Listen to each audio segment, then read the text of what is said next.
Hello and welcome to a courtside tennis review of the Pure Drive 98. This racket is probably just the right racket for you if you are a big fan of the Pure Drive and what it offers, which is a solid racket with massive power from the baseline. You can hit with a lot of spin, but also with a decent amount of drive, plow through, etc. It is a very power-friendly baseline type of racket, but sometimes people feel like the Pure Drive is a little bit too stiff, maybe a little bit too powerful to the point of being a little wild or erratic. And if you wish that the Pure Drive was just a little bit more tamed, this might be the racket for you. So it's got a slightly smaller head size, which does reduce the power a little bit. It has a lower flex rating by a few points. The racket is actually slightly heavier by about 5 grams, but its swing weight is actually lower. So on paper and in reality, I would say that this racket is easier to swing than the Pure Drive. So in some ways, it's actually a little bit more user-friendly than the Pure Drive, but it's definitely going to be a little bit more controlled and offer you a little bit more touch, more feel. You're probably less likely to overhit with this racket. Essentially, this racket takes the edge off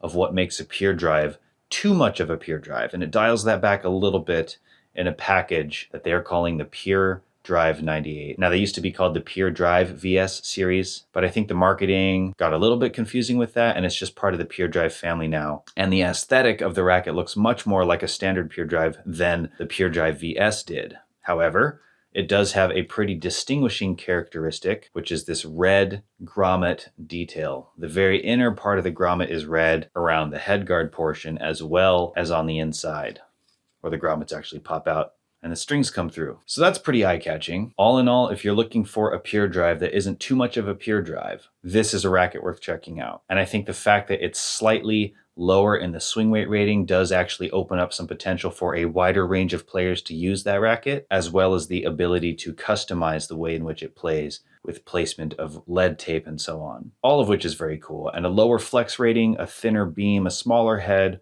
all that comes together to take the edge off of what some consider to be excessive when talking about power on the Pure Drive. But don't be fooled, this is still a pretty powerful racket. It's not a problem trying to generate power with this racket, make no mistake. And I'd say the same for spin. This racket very easily generates massive top spin. So if that's your game, you like to hit hard from the baseline with a lot of spin in a slightly more control-oriented package that is a little more comfortable, a little bit more controlled, then you should check out the Pure Drive 98. If you'd like to check out this racket or others, you can head to courtsidetennis.com, or you can check out the stores in person. There's a location in Gold River as well as a location in Arden. A friendly and knowledgeable staff with plenty of rackets and demos to choose from, shoes. Courtside Tennis keeps it pretty stocked, to be honest. All right, thank you so much for watching. If you guys would like to see my content, you can check my YouTube channel out at Time for Tennis, and I will see you there, or I will see you here in a future video. I'll catch you then. Bye for now.